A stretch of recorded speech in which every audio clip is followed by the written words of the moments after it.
వీక్షకులందరికీ నమస్కారం. నవంబర్ మాసమందు మీ రాశి వారికి ఏ విధమైనటువంటి గ్రహస్థితి ఉన్నది? ముఖ్యంగా నవంబర్ మాసము చాలా కీలకమైనటువంటి మాసం.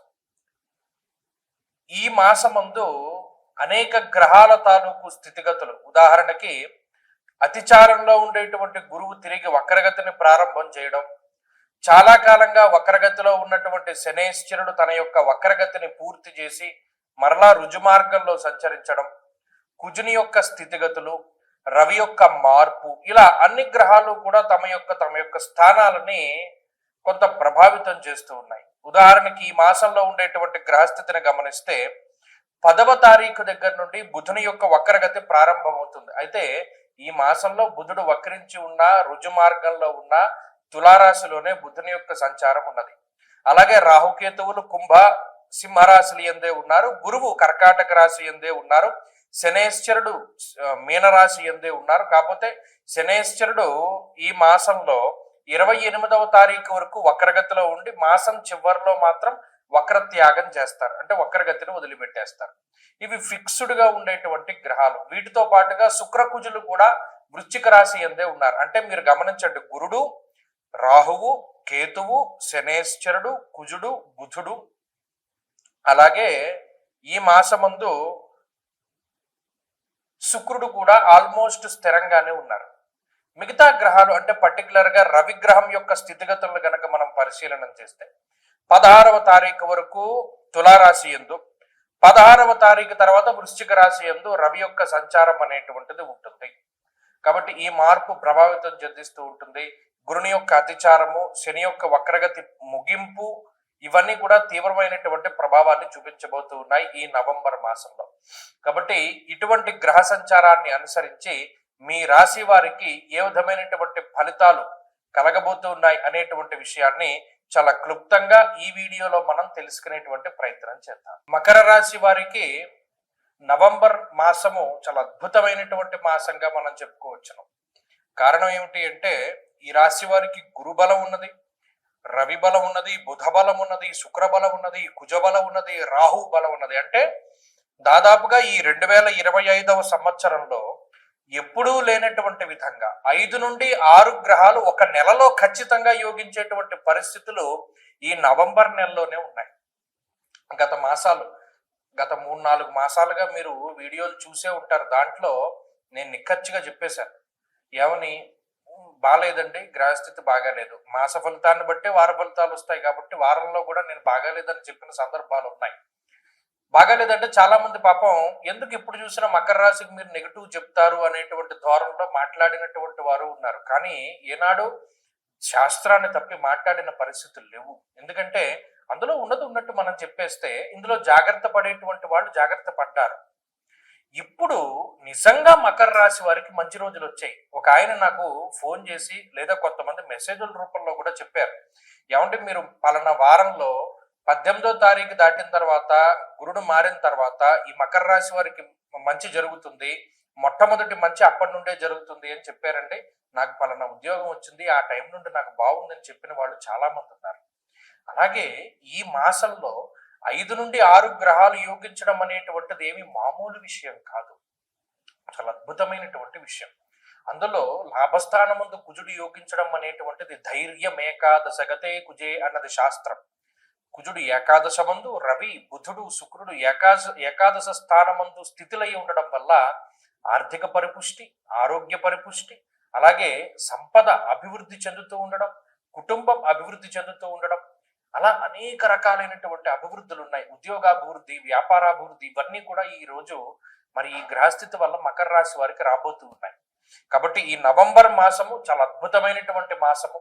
ఈ మాసం చివరిలోనే శనేశ్వరుని యొక్క వక్రగతి కూడా తొలగిపోతుంది. కాబట్టి శనేశ్వరుని యొక్క పూర్తి అనుకూలత కూడా వస్తుంది. అంటే అక్కడ చూడండి 7 గ్రహాలు, అంటే చంద్రుడితోటి కలుపుకుని 8 పరిపూర్ణంగా ఒక గోచారంలో అన్ని గ్రహాలు యోగించేటువంటి రాశిగా మకర రాశి ఆవిర్భవించబోతూ ఉన్నది.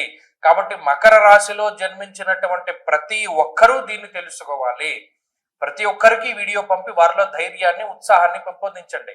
మకర రాశి వారికి నవంబర్ లగాయతు అద్భుతమైనటువంటి రాజయోగం ప్రారంభం కాబోతూ ఉన్నది. అయితే ఇది ఈ మాసం మొత్తము ఉంటుంది. మిగతా మాసాల గురించి మనం పక్కన పెడితే నవంబర్ మొత్తము ఈ రాజయోగం ఉంటుంది.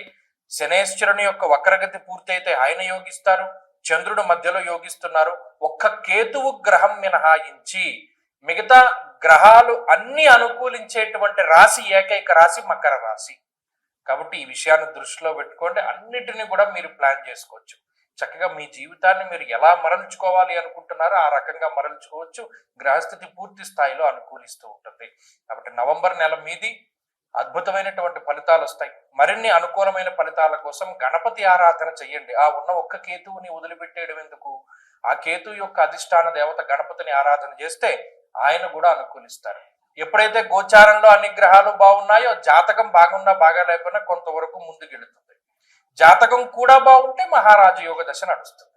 కాబట్టి ఈ విషయాన్ని దృష్టిలో పెట్టుకోండి. ఈ ఆశ్వీజ కార్తీకాల్లో ముహూర్తాలు ఉంటాయి. ప్రత్యేకించి నవంబర్ నెలలో ఉండేటువంటి పెళ్లి ముహూర్తాలు అంటే నిజంగా కార్తీక మాసంలో ఉండేటువంటి పెళ్లి ముహూర్తాలు అత్యంత బలమైనటువంటి పెళ్లి ముహూర్తాలు. దాంట్లో ఏమాత్రం సందేహం లేదు.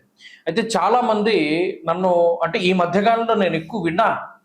ఎందుకంటే ఇప్పుడు ఈ ఆగస్టు నెలలో పెళ్లి కుదుర్చుకుని అక్టోబర్ నవంబర్లో పెళ్లి చేసుకుందామండి, మా వాళ్ళేమో విదేశాల్లో ఉన్నారు, అక్కడ నుండి టికెట్లు బుక్ చేసుకోవాలి. మాకు ఎవరో చెప్పారండి కార్తీక మాసంలో పెళ్లి చేయకూడదుట, కార్తీక మాసంలో పెళ్లి చేస్తే చాలా ఇబ్బందిట, లేదు పెళ్లికేం దోషం లేదన్నారండి, కానీ శుభ కార్యక్రమం ఆ రోజు చేయకూడదు, అంటే గర్భాధానం ఇంకా చెప్పాలంటే ఫస్ట్ నైట్ లాంటివి చేయకూడదుటండి. అలా చేస్తే చాలా అరిస్ట్ అంటది. కార్తీక మాసం అంటే శుభ కార్యక్రమాలు అంటే మన పుణ్యమాసం కదా, మనం గుడ్డు తినం లేకపోతేనేమో నాన్ వెజ్ తినం మానేస్తాం. అలాంటిది మరి ఈ ఫస్ట్ నైట్లు అవన్నీ ఎలా చేస్తారండి, గర్భాధానాదులు ఎలా చేస్తారండి, అందుకనే కార్తీక మాసంలో పెళ్లి చేయకూడదని చెప్పారండి అన్న మాటలు నాకు ఈ మధ్యకాలంలో చాలా వినబడ్డాయి. విస్మయానికి గురయ్యాను నేను. ఏమిటిది ఇంత వ్యతిరేకమైన ప్రచారం కనబడుతోంది. ఇంకొక ప్రచారం కూడా కనపడింది. అది ఇంకో వీడియో చేద్దాం అనుకున్నాను కానీ దానికి అంత అవసరం లేదు. ఏమంటే పెద్దవాళ్ళు పైన ఉండాలి, చిన్నవాళ్ళు కింద ఉండాలి తండ్రి ఇంట్లోనూ. మా ఊర్లో అందరూ చెప్పుకుంటున్నారు పెద్దవాళ్ళు పైనే ఉండాలి, చిన్నవాళ్ళు కింద ఉండాలంటే, అలా లేకపోతే అరిష్టం జరుగుతుందిట అని. ఇదేంటమ్మా ఇలాంటి వింతపోకళ్ళు ఎక్కడి నుండి వస్తున్నాయి? మీకు ఒక చిన్న సూక్ష్మం చెప్తాను వినండి. ఇప్పుడు పెద్దవాళ్ళ భుజాల మీదకి ఎక్కి పిల్లలు ఆడుకుంటారు, అవునా కదా అని అడిగాను. అవునండి, పెద్దవాళ్ళ భుజాల మీద ఎక్కి చిన్నపిల్లలు ఆడుకుంటారు. అంటే అప్పుడు పెద్దవాళ్ళు ఎక్కడున్నారు? కింద ఉన్నారు. పిల్లలు ఎక్కడున్నారు? పైన ఉన్నారు. అంటే పెద్దవాళ్ళు కింద ఉండాలి, చిన్నవాళ్ళు పైన ఉండాలి. అంటే గ్రౌండ్ ఫ్లోర్లో తండ్రి గారు, పై ఫ్లోర్లో అన్నగారు, పై ఫ్లోర్లో తమ్ముడు, ఆ పై ఫ్లోర్లో అందరికన్నా చిన్న తమ్ముడు, అలా ఉండొచ్చు. ఇంకొక రకంగా అసలు ఈ శాస్త్రం ఎందుకు పెట్టారండి అంటే పెద్దవాళ్ళు వయసులో పెద్దవాళ్ళు కాబట్టి మెట్లెక్కి అన్ని ఫ్లోర్లు పైకి ఎక్కలేరు కాబట్టి వారు కిందే ఉంటారు. వచ్చిన వాళ్ళ గురించి వాళ్ళు ఆరా తీస్తూ ఉంటారు. పెద్దవాళ్ళు కాబట్టి అన్ని విషయాలు తెలుస్తాయని వాళ్ళని కింద పెట్టారు. చిన్నవాళ్ళు పైకెక్కగలరు, శరీరం సహకరిస్తుంది కాబట్టి పైన ఉండాలి అన్నది కూడా వాస్తులో మర్మం. దీన్ని మార్చేసి పెద్దవాళ్ళు పైన ఉండాలి, చిన్నవాళ్ళు కింద ఉండాలని మొదలుపెట్టారు. ఇది నేను ఆశ్చర్యపోయినటువంటి విషయం.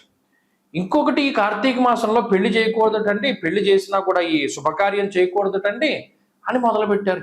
ఎవడు ప్రచారం చేస్తున్నాడు ఇవన్నీను? తప్పు కదా. ఇప్పుడు ఒక విషయం చెప్తాను, గుర్తుపెట్టుకోండి. కార్తీక మాసము అన్నది నా కార్తీక సమో మాస, అసలు దాంతో సమానమైనటువంటి మాసం లేదు. దేనికి? దానం చేయడానికి. కన్యాదానంలో ఒక సంకల్పం చెప్తారు. దశా పూర్వేషాం దశా పరేషాం మద్వంశానాం మాతృవంశానాం పితృ నరకాతుత్తీర్య శాశ్వత స్వర్గలోక ప్రాప్త్యర్థం కన్యాదానం అహంకరిష్యే అని చెప్పి ఆ కన్యాదాత సంకల్పం చెప్తాడు.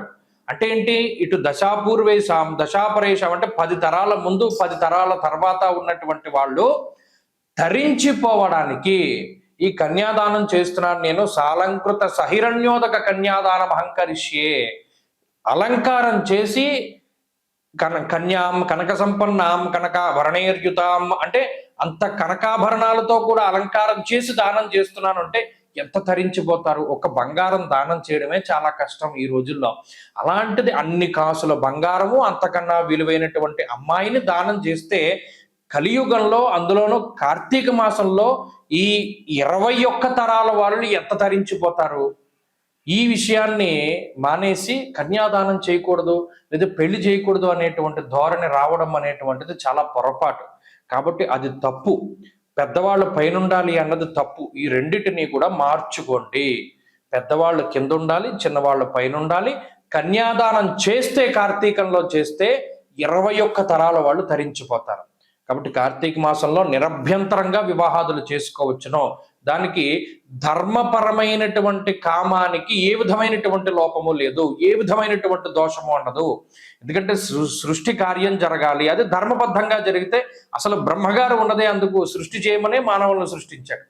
కాబట్టి చక్కగా వివాహాదులు అవి చేసుకోవచ్చును, ఏ విధమైనటువంటి లోపము లేదు. స్వస్తి.